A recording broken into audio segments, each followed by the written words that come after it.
Sunday Live.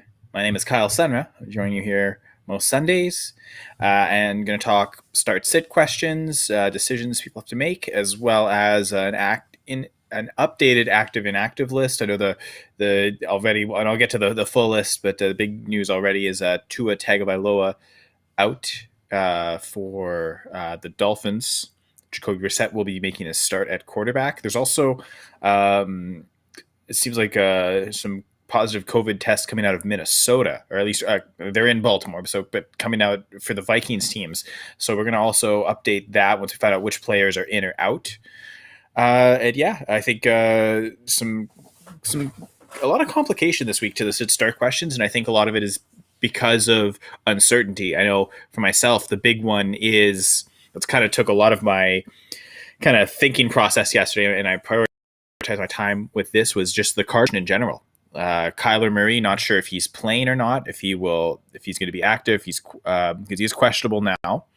How does that affect Cardinals players? And I know different managers are going to have tons of different players. For myself, I've got a lot of Christian Kirk and James Conner. So I kind of had to decide how many leagues I was going to start them in, and who are the to pull out of the lineups in case they don't play. So that'll be I kind of walk through my process onto how I think how I'm approaching it with those two players in particular, and then you can kind of extrapolate that outward for all the other players. What I'm saying for James Conner probably still to a certain extent applies to Chase Edmonds, for instance, or the things I'm saying about Christian Kirk.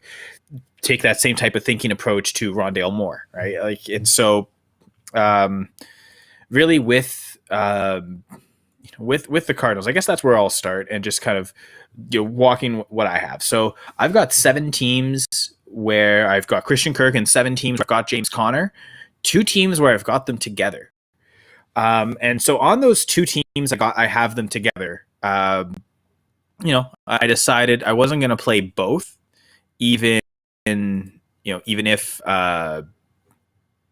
let's say this was something that I don't know. Let's say Kyler plays anyway.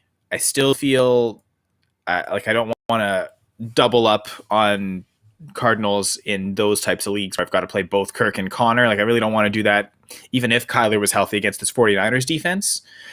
So in those leagues where I've got both Conner and Kirk, what I did is, let the scoring settings decide almost. So one league is just a half-point PPR league, half point per reception, pretty conventional scoring. The other one, it's tiered PPR. Running backs get 1 point per reception. Wide receivers get 1.25, and then tight ends 1.75. There's also, I think, 0.15 point per carry. So there's a bit of boost on the running backs that get a lot of attempts. So what I did is I looked at Kirk scoring and Conner scoring in both of those leagues, and where is the advantage to be held? Where's the edge? In terms of weekly ceiling so far this year, hang on, I've got this information here. So in both leagues, Christian Kirk has the better week.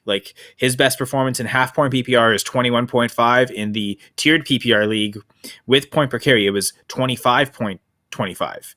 Better than James Conner's best week in both leagues, 19.6 in the half PPR, 22.3 in the tiered PPR point per carry. Now, safer floor belonged to Conner in both leagues as well. Talk about 1 to 2.6 or 1.75 to 3.8. So not a big difference to the floor. Really looking at that ceiling so far, the edge going to Kirk, but also have to take into account those are all games he had Kyler Murray, not Colt McCoy. But what I looked at is total points scored for both players. Okay, what is the kind of the average out? And I mean average because they played the same number of games. So what is the total points saying for these players? In half-point PPR, James Conner outscored Christian Kirk, not by much, 89.7 compared to 87.5. So 2.2 points, right? So very marginal difference. But then I look at the tiered PPR league with point per carry. So Conner would get, even though, Kirk being a receiver gets that bit of a boost at point per reception, Conner gets the boost with the point per carry. So I was curious to see how that would balance out. So far this year, James Conner has scored 105.3 fantasy points in that setting, whereas Christian Kirk is 113.15.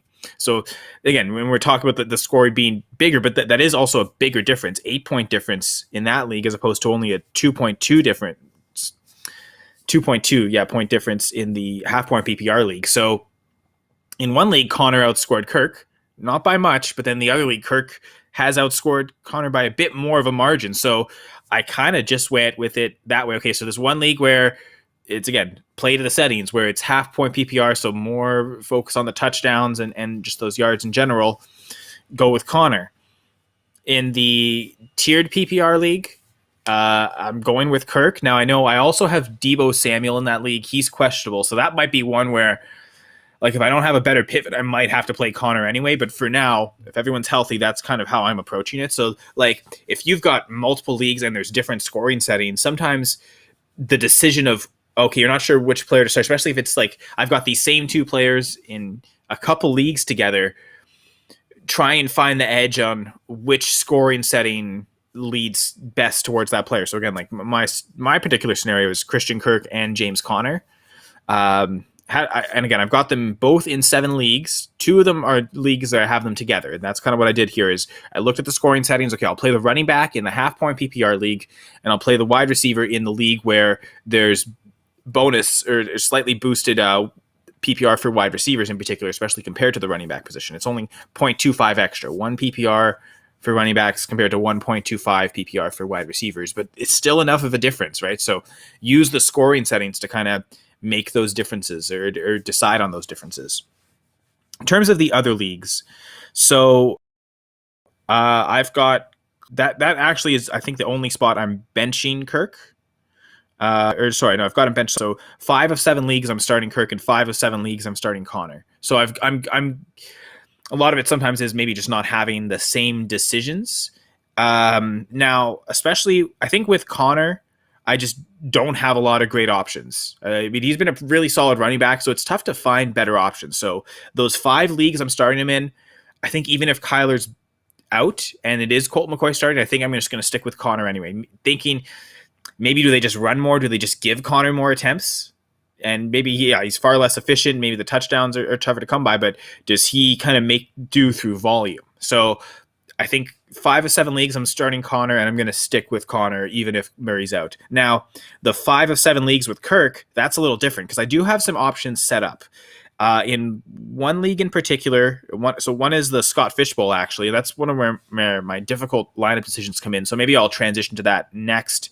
But the other league is, we'll see. I put a waiver claim in for Brandon Ayuk. I don't think it would have gone in yet. So that's one where A, I don't know if I'm going to have Ayuk on my roster or not, and B, I'm not sure if Kyler Murray's played. So that's one where I'm really going to have to decide. And right up until 4:00, if I see Murray's out, that's one where I might pivot to Ayuk, especially if Deebo's out. I think that makes that a lot easier there.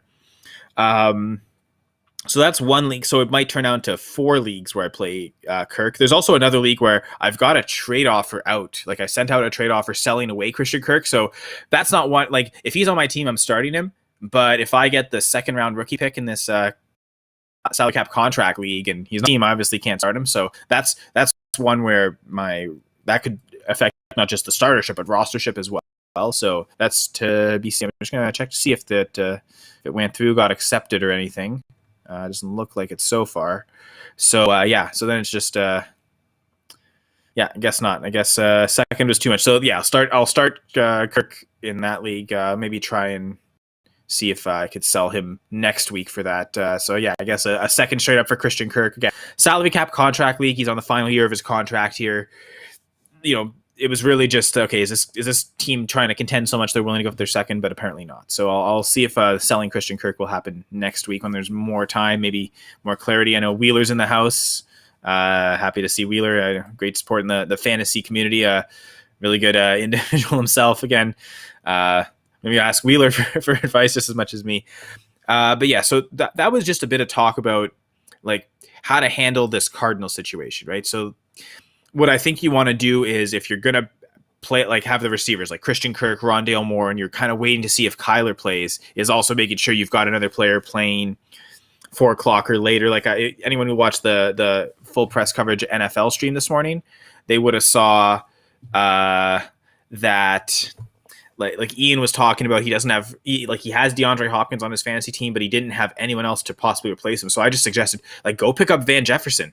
I mean, with the Rams, like they could score a ton of points. They could maybe bench Kupp and Woods, and maybe Jefferson gets extended looks, but it also they're playing at Sunday night, so you get all that information. You get to know if who's the Cardinals quarterback before deciding, am I playing this Cardinals receiver or someone else? So I think Van Jefferson's someone just kind of like and it could be anyone that plays on the Rams, Titans, Bears, or Steelers.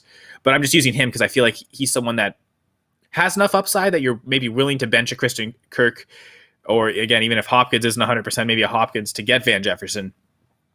But he might be available in a lot of leagues too. So for anyone who has Cardinals players and unsure what to do, or even like a Deebo Samuel, anyone who's questionable at those 4:00 games, maybe go look see if Van Jefferson's available. And then at least you've got a Sunday night player that you can throw in to the lineup just in case. So that would be kind of my advice there.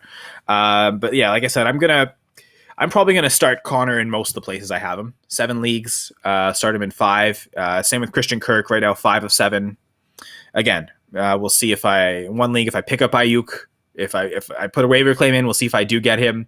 If that might be one where I'll pivot to Ayuk off of Kirk. Another one, yeah, Scott Fishbowl. And this is where it gets to some maybe difficult lineup decisions. So I'll talk about how what my process is for going through a lineup decision. So I've got a spreadsheet set up that I use every week.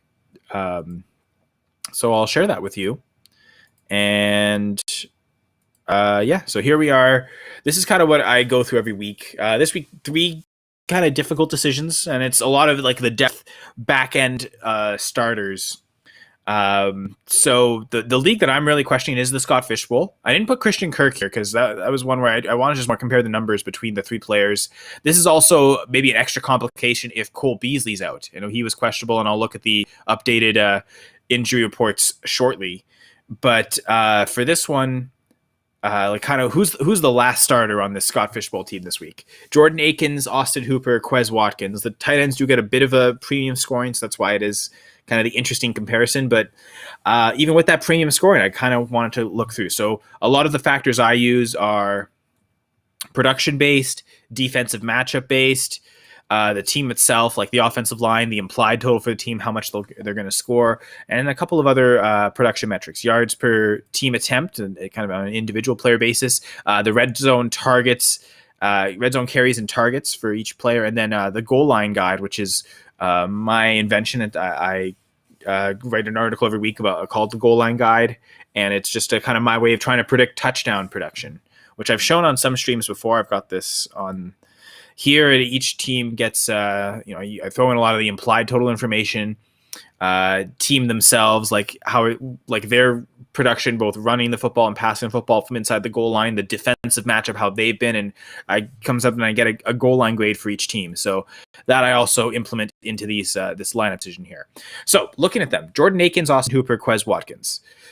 I looked at production first of all, and funny enough, like the wide receiver is getting the better production so far. The best week of the season so far, 13.7, but it's all really close. So they all have almost essentially the same ceiling.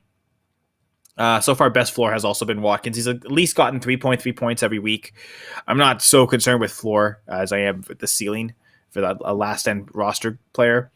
Then I look at the matchups. So the defensive rankings. So against tight ends specifically for Akins and Hooper, and then against wide receivers, the Dolphins are 22nd. So like the 22nd worst defense. So like for matchup base, that's the 9th best matchup for tight ends in terms of fantasy points scored per game this season.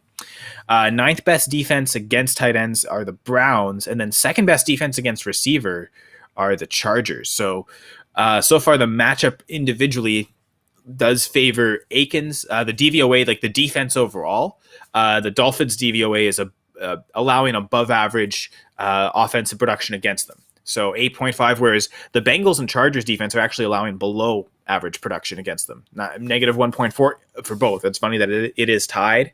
Now the DVOA and the O-line, I get these metrics from Football Outsiders. And the O-line, they've got it separated into a bunch of running stats and also the adjusted sack rate. So specifically for receivers, what I'm looking at is adjusted sack rate.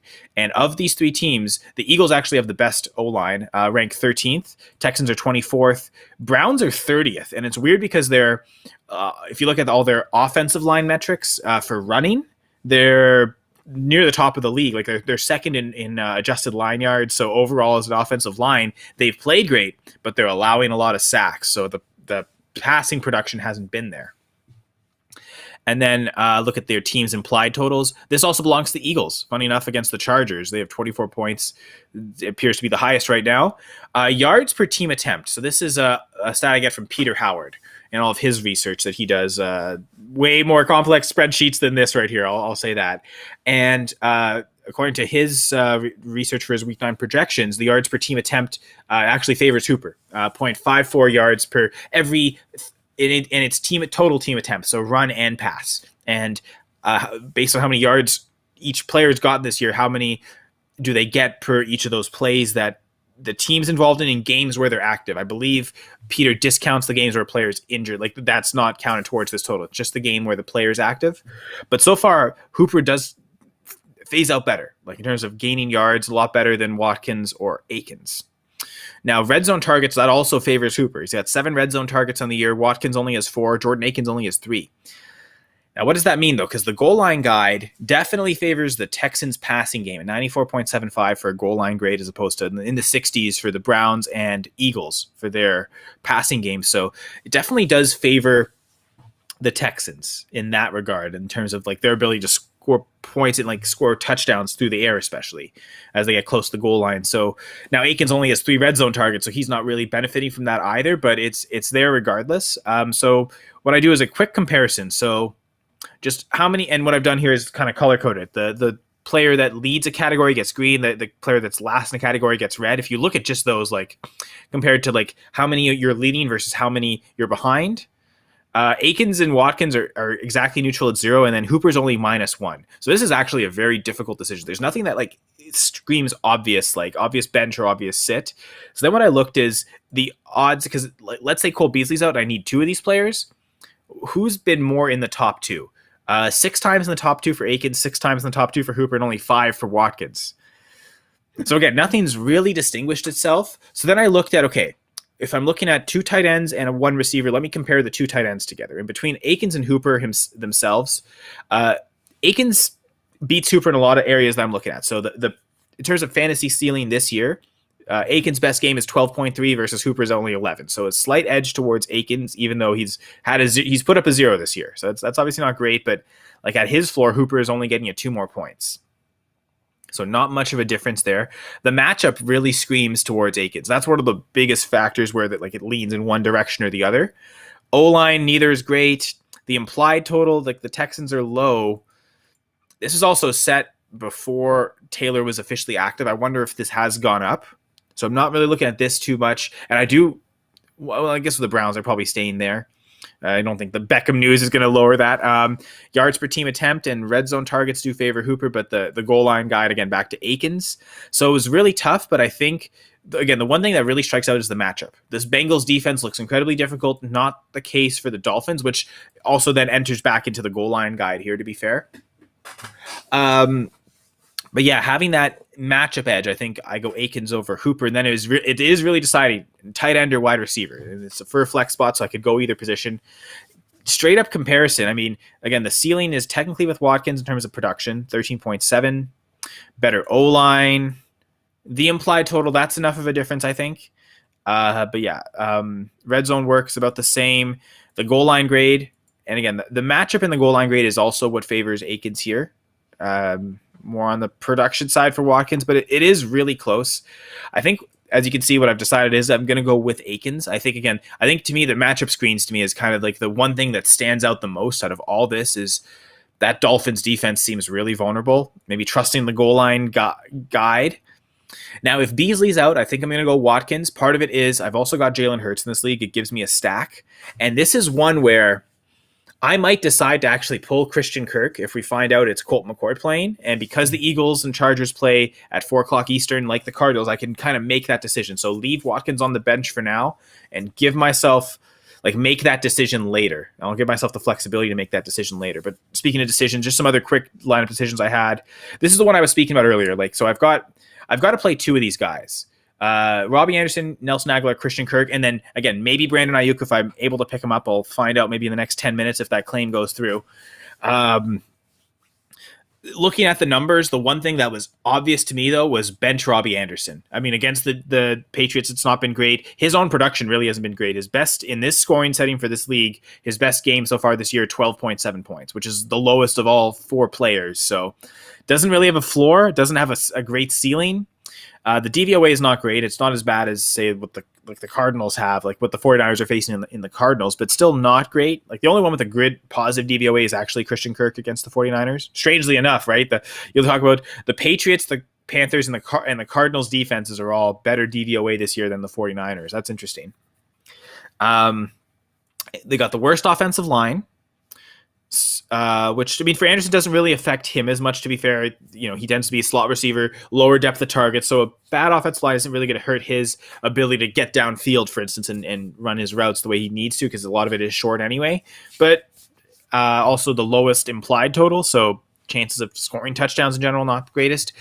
Yards per team attempt, not great. Not as bad as, say, Nelson Aguilar, but still not great. And then he has the least amount of red zone targets of this whole group. Highest goal line grade, though, but again, when you factor those two things together, you give me the lowest amount of red zone targets and then the highest amount of goal line grade. Means he's maybe not benefiting from that advanced goal line grade. I also think against the Patriots that could be skewed. But anyway, to me, like goal line grade was literally the only area where Anderson was leading, and to me, like that can't be enough of a I love that it's my own invention, my own article. I put a lot of work into it every week. That can't be the only reason I'm starting someone. So looking at that, it kind of made it obvious. Okay, Robbie Anderson benched. Then I went, okay, now I've got to decide Nelson Aguilar, Christian Kirk, or Brandon Ayuk, and I need two of these guys. I also wasn't guaranteed to get Ayuk, and part of it is I wanted to wait and see, like, if Colt McCoy starting or if Kyler Murray starting. If I bench Aguilar and say I'm putting in Kirk right away, I'm putting in Ayuk as soon as I get him, that means I don't have that flexibility to make that decision later. So it kind of made it so by benching Anderson, it also puts Nelson Aguilar in the starting lineup.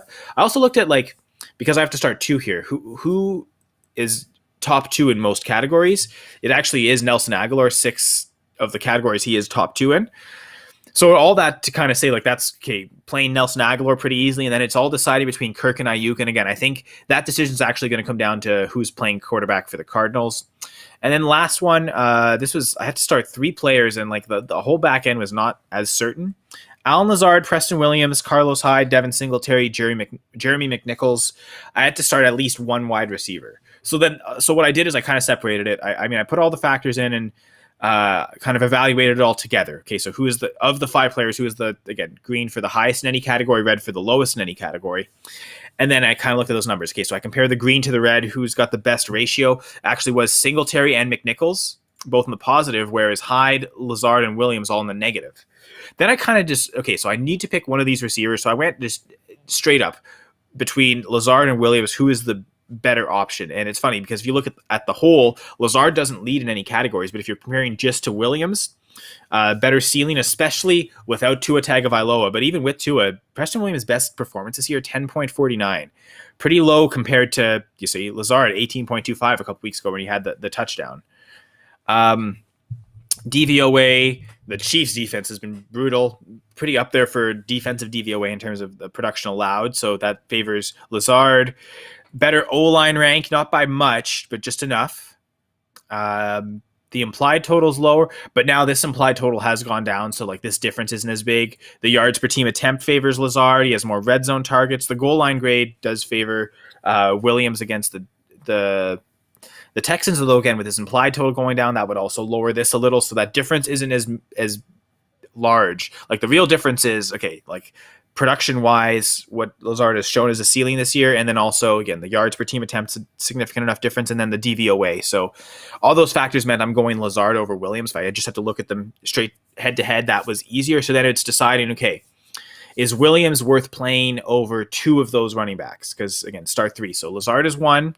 I also found, like, looking at these categories, like the one that screamed bench the most was Carlos Hyde, especially compared to Devin Singletary. I'd rather have the running back on the better team, even if he's not getting as much opportunity as say Hyde is. I just don't know what that opportunity is going to look like today. If they're not able to run the football much, if they're behind by so much. So bench Hyde, and then it was decided, okay, between Singletary and McNichols, is one of the, like, is Preston Williams worth playing over either of them? And my answer was no. I think a lot of, again, Singletary, like a lot of these categories are the team-based ones, right? Like the implied total, for instance, he's up there too for the offensive line. Not so much on the production, but enough over to me to say to bench Carlos Hyde, bench Preston Williams. Anyway, so those are some decisions I'm making this week. Okay, so let's see what Keeler. Let's see what Wheeler has to say. Sorry, Keeler. I was on the last show with Ricky Keeler. So he's kind of thinking what I'm thinking. Like Hooper was the guy to bench there in Scott Fishbowl, whether it's Akins or Quez Watkins. And Wheeler saying, like, reference the Peter Howey stats. Peter Howard, sorry, PA Howdy on Twitter. I'm also on the Peter Howard Patreon. It's a bit of a secret though. Like, you can pay to get in. If you don't, he'll give it all for free though. Like, you can join for free as a patron for Peter Howard. So like, that's something that's great for him. I do give him a little bit of a subscription every month. I think it's just $1, but just to say that, like, I'm helping supporting. But like, Peter's so great that, like, you can have it all for free. Like, he'll put this out for everyone to see. So Peter Howard's great for that. But if you want to support him, definitely feel free to encourage to help anyone doing that much work. But he'll let you have it all for free. So I don't know if I'm giving away that secret, but I mean, Peter says it all the time, so that's no secret. Ayuk, Kirk, definitely. I think McCoy is for Kirk. Okay, so Wheeler, you're telling me I shouldn't play Nelson Aguilar, that I should just go with Kirk and Ayuk and just say forget it there and not decide between the two and instead play both? That's interesting. Because I'm thinking play Aguilar and then decide between either Ayuk or Kirk, and Wheeler's kind of saying no, not do that. Bench Aguilar and play both of those, it seems like. So curious to see that. But I think we're almost at noon, so the active and inactive reports are here. So I'm just going to go through the teams and see if there's any big surprises. On the Falcons, no. I mean, Wayne Gallman's still inactive. I don't think he's been active for any game this year, so that was kind of a wasted roster spot through the year. Latavius Murray out and Sammy Watkins out. So I think that definitely makes Devontae Freeman a better play. With Watkins out, I don't know. You might play Bateman. You might not have played Bateman before now. I feel like someone like Marquise Brown, he's kind of an every week starter anyway. Same with Andrews. So I don't know that the Watkins injury is affecting more than just saying don't play Watkins. I'm not sure if anyone was doing that anyway. Nothing big on the Bills, Panthers. Royce Freeman's inactive, but we knew that like McCaffrey's coming back. It'll be McCaffrey and Hubbard. That's an interesting one. I've got both of them in a league, and like, I think I'm benching Hubbard, but the thought occurred to me, do I play both just in case? I don't think I will. The Bengals, Auden Tate's inactive. I don't know that anyone's playing him at any point. Beckham's inactive for the Browns. I guess until he goes through waivers, he's still technically part of the team, so they have to announce him here. But yeah, he's not playing. For the Cowboys, no big surprises. Okay, so for the Cowboys, actually, one that was questionable was CeeDee Lamb. He is not on the inactive list, so I'll look up for confirmation, but it looks like CeeDee Lamb is playing. So that's, I guess, a good sign for those. I'm trying to think of any spots where I've got Lamb.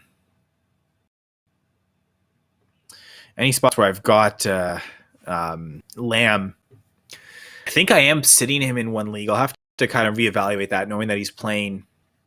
I think like Jalen Waddle, maybe start sit a Jalen Waddle instead, knowing that Lamb's playing. But yeah, I haven't fully seen confirmation. Let me check CeeDee Lamb.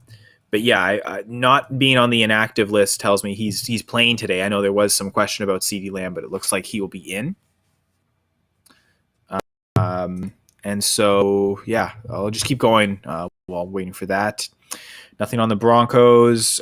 For the Texans, nothing really surprising here. Pharaoh Brown's inactive, which, again, goes towards the playing Jordan Akins, maybe, leaning towards that side. James Robinson's inactive for the Jaguars, which, again, is referencing with Carlos Hyde. Like, as much as Hyde's probably going to get a lot of work. Like, I'm still not going to play him over, like, say, like the Bills running back, who has just think like better chance of scoring and getting that production.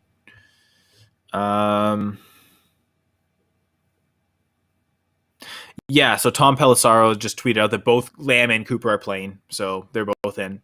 So feel free to start them everywhere you have them.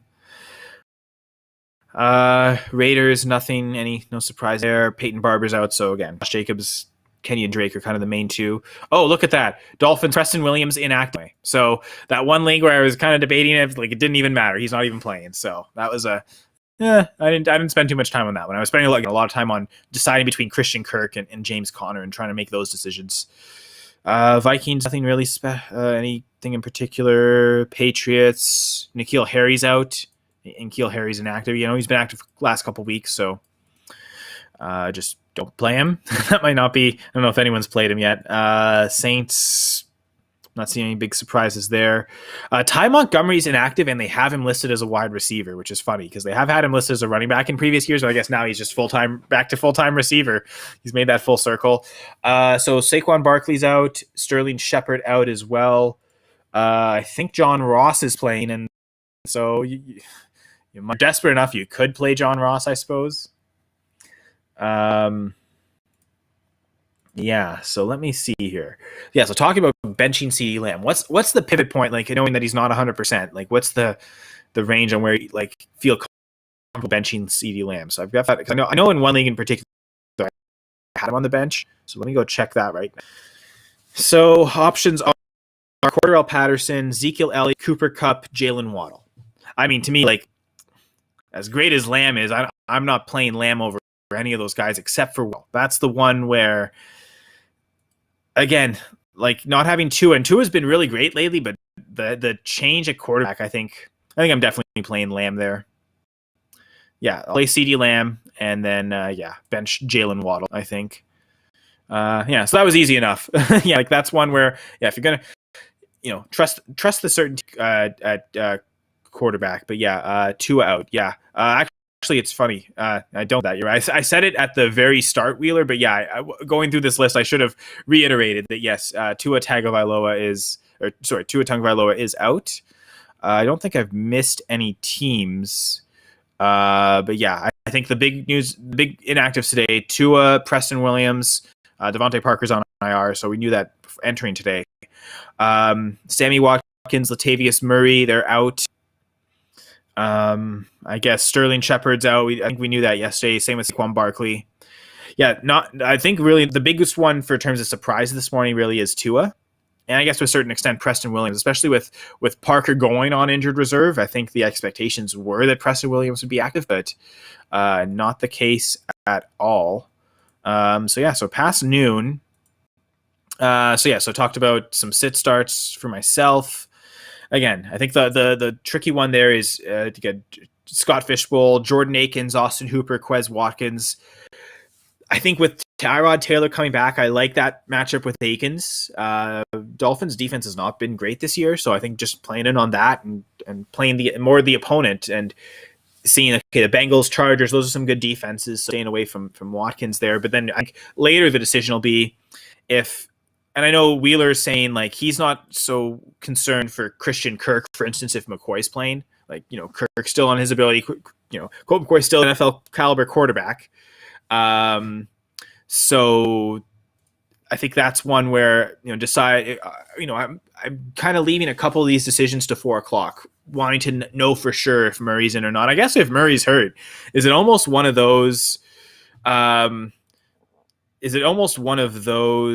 Where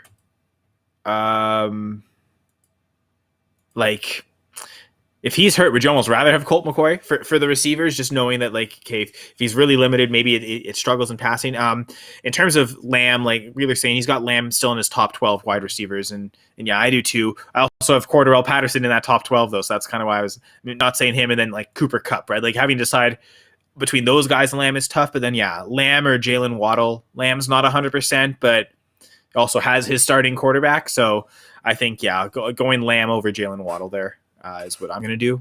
I'm trying to think, I guess Any other league where I've got Lamb, actually, I may not have Lamb in many other leagues, to be honest. So I think anywhere else is kind of one of those where he was in. Like that was just the one where that was like my threshold of maybe where I would bench him. Again, Waddle's been pretty good lately, but not good enough to make me want to bench him. Yeah, and that's the other thing too. Hopkins might not play. So then if Hopkins and Murray are out, like is that almost in terms of the volume he's getting, right? So that's one where I feel like I want to, in a couple of these leagues, make that decision later.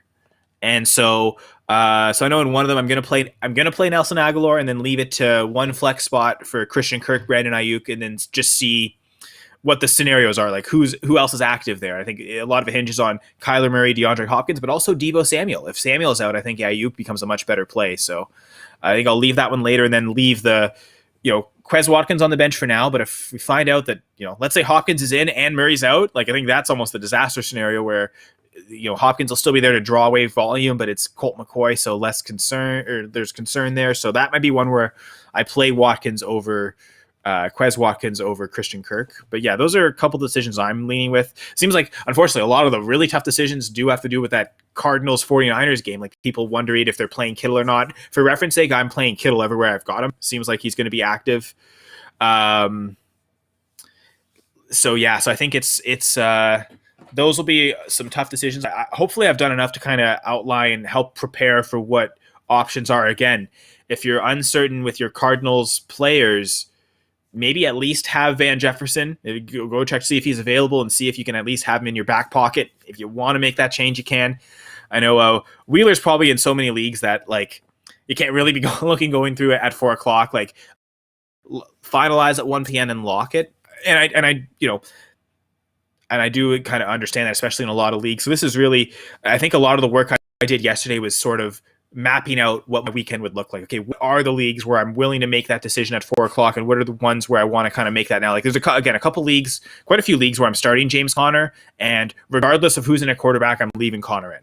And so like those are one where I'm kind of setting that at 1 o'clock and deciding there. But for a couple of these Christian Kirk leagues, I think there's enough intriguing options, 2 in particular, where I'm going to wait to see at 4 o'clock. So it's also a reminder to maybe, make sure I go back and check these lineups at 4 o'clock. But again, appreciate everyone for checking out the live stream every morning.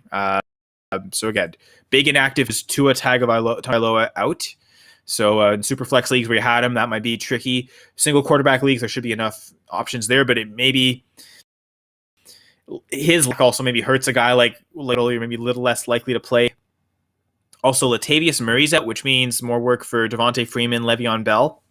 I think those would be kind of like the 2 biggest news. And then like the players we were waiting for, like CeeDee Lamb is active, Amari Cooper active. So a couple of those questionable players are in, but really the big inactive is Tua Tagovailoa. I'm apparently having a tongue twister time saying that name right now. But yeah, so again, appreciate everyone for listening, watching. Wheeler, super appreciative. I know you've been here a few weeks in a row, so awesome to have that support. I know Wheeler himself is definitely a great fantasy mind, so just having that back and forth and some of these I like answering questions, but also when the listeners come in and help me with my decisions, that's also great too. But I think like just the insight and the stuff that just say Tua, right? There you go. Insight and advice, right? With Wheeler, I should just say Tua. That's professional advice right there. And then we'll maybe if there's a Tua talk next week, I'll leave it as just the nickname for that. But again, appreciate that. I'm on Twitter at Senra Says. Also follow the Full Press Fantasy Pod, which I co-host at FPC_Fantasy Pod. Every week my co-host Brad and I, we do rankings debates, and I know actually it's funny, the big one this week was a Dolphins player, Myles Gaskin. We put a poll. There's so if you got an hour left, I think, to vote in that poll. Myles Gaskin, I believe Brad had him at RB14, I am at RB25. So I think we'll see if I know Tua being hurt probably helps my case there a little bit for the RB25 ranking outside of the of an RB2 range, but we'll see. But yeah, you can definitely vote on that, and retweets are also appreciated. We'll do this all next week. I know, again, Sunday at 10 a.m. I join Ian, Braden, and Ricky, and we all just do more general NFL stuff. This is really the fantasy corner here, this half hour to 45-minute show. So apparently Wheeler's with me on Gaskin, RB25, at least closer to that than RB14. And then, I saying it's art, right? I just throw stuff at the wall and call it art. Yeah, that's a lot of times what we do with our lineups too, right? We're and again, like I'm talking about, like, okay, I want more decision to make this, or more information to make this decision, but a lot of times we have to make these lineup decisions without knowing what's going to happen in the game, right? We don't know what's going to happen in the game. We can think we know ranges of outcomes are there, but it's all just trying to figure things out as we go along. So again, thank you for coming along with me in this journey. Again, I'm Kyle Senra at Senra Says, and signing out. This is FPC Fantasy Sunday Live. Bye for now.